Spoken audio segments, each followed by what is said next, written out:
Mesdames, Messieurs, bonsoir. Je suis Lise Stanford et je vous accompagnerai tout au long de ce journal télévisé.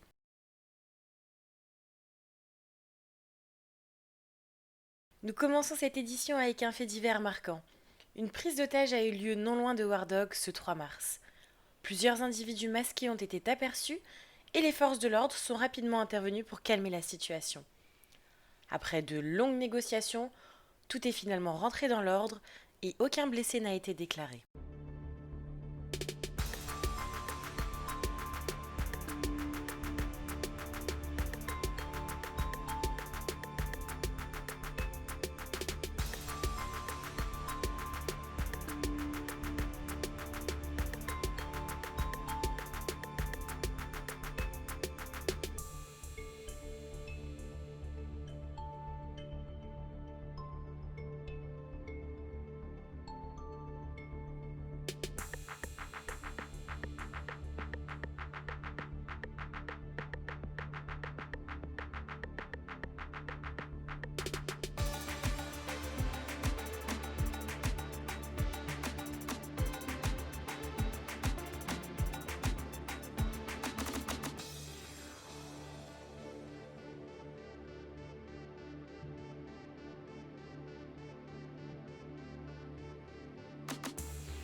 Un peu plus tard dans la soirée, une nouvelle prise d'otage a eu lieu, cette fois-ci lors du braquage de la banque de Paleto.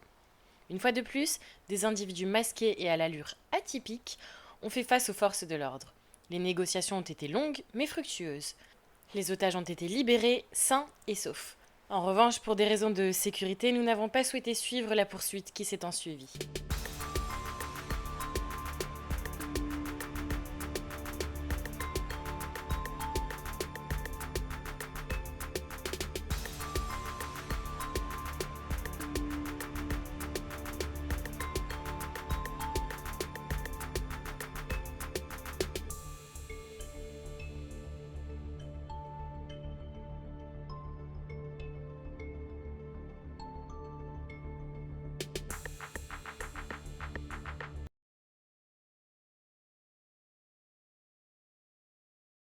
Le 4 mars, nos équipes ont capturé des images exclusives d'une course-poursuite entre les forces de l'ordre et les preneurs d'otages après un braquage au Life Invader. 3 personnes avaient été prises en otage et grâce à des négociations intelligentes, la situation a été désamorcée sans blessés. Et petite anecdote, j'étais moi-même parmi les otages ce jour-là. Heureusement, tout s'est bien terminé. Nous saluons particulièrement Whisper en espérant qu'il se porte bien et nous pensons aux victimes.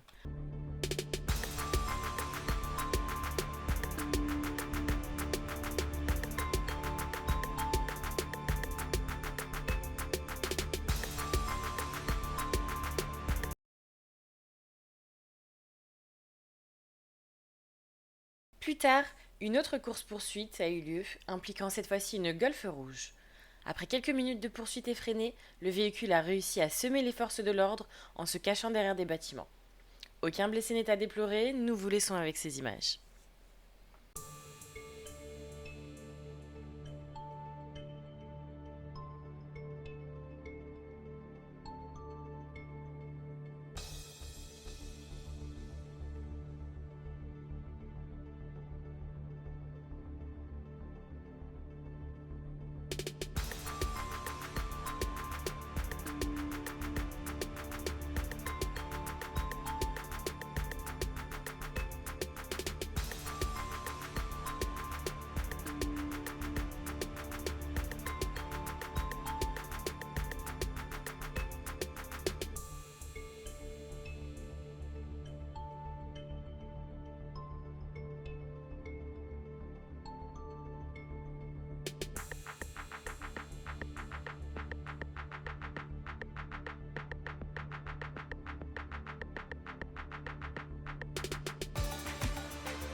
Encore dans la nuit du 4 mars, nos équipes survolaient les environs pour capturer des images lorsqu'un groupe de véhicules a ouvert le feu sur nous. Heureusement, personne n'a été touché ou blessé. Nous vous proposons ces images exclusives. Ils sont armés. Ah, ils nous visent. Les frères, on est trop. Ah bah, ils nous tirent dessus. Vas-y, bouge. Ouais.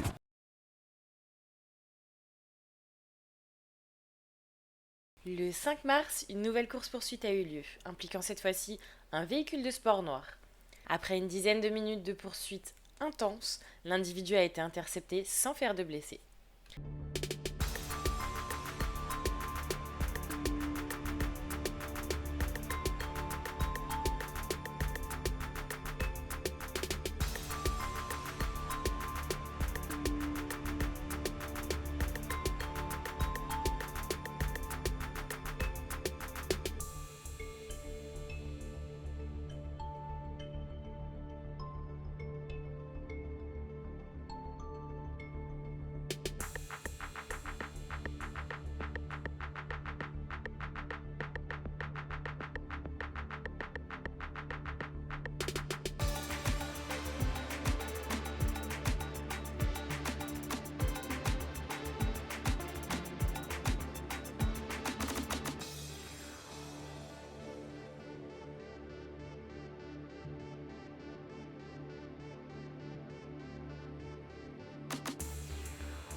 Un peu plus tard, nous avons assisté à une scène plus ou moins atypique, un cortège de tracteurs traversant le centre-ville alors que les forces de l'ordre tentaient d'interpeller un individu à bord d'un véhicule kaki.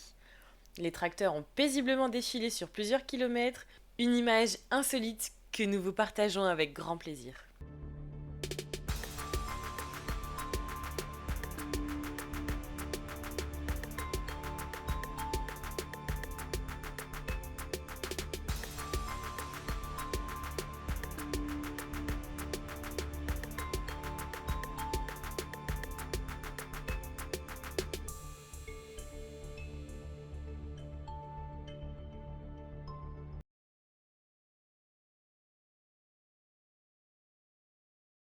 Petit point divertissement cette fois-ci, en ce jeudi 6 mars, place à la fête avec l'inauguration du club 7-7 par Kingston Floyd.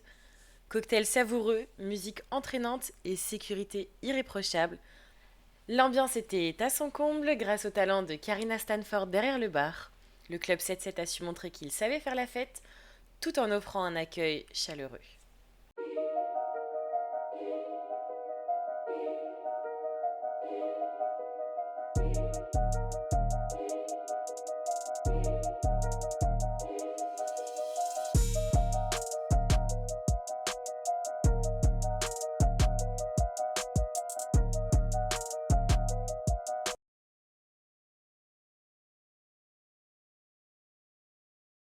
Le vendredi 7 mars, nous avons également couvert l'ouverture du Tropical, où l'on a pu profiter d'un air frais sur le rooftop en dégustant un cocktail au bord de la piscine.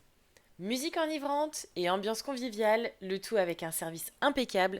Merci au Tropical pour cet accueil chaleureux.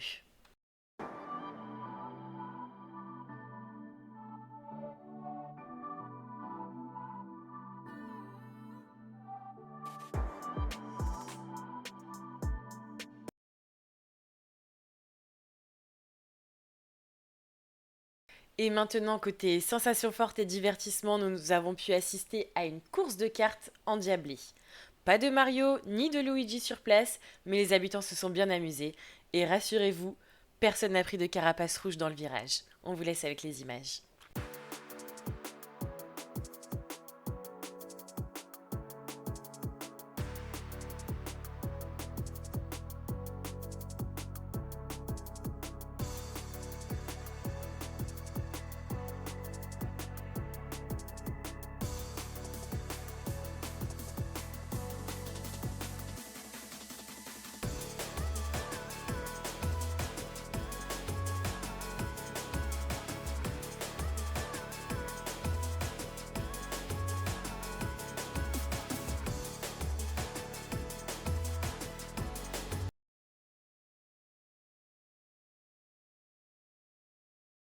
Le 8 mars, une nouvelle prise d'otage a eu lieu lors d'un braquage à l'armurerie de Paleto impliquant plusieurs victimes, dont cette fois-ci nos chers collègues Ivy Stanford et Seth Winter. Les preneurs d'otages nous ont contactés via Seth pour dénoncer la menace d'un assaut par les forces de l'ordre malgré la présence d'otages sur place. Les négociations ont permis de garantir la sécurité de tous et aucun assaut n'a été lancé. Les otages ont été relâchés et sans blessure. Et ne t'inquiète pas, Seth, nous avons capturé ton meilleur profil.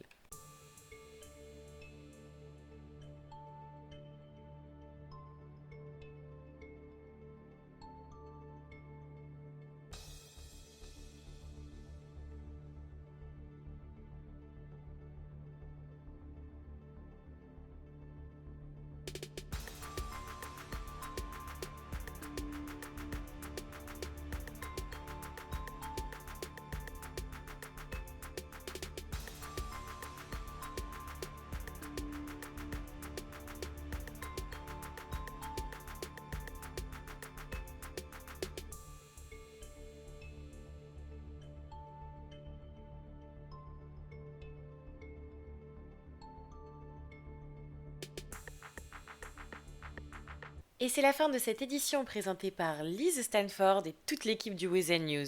Des remerciements tout particuliers à Seth Winter et Dimitri Azarov à la caméra et Tyler Alvarez au montage vidéo.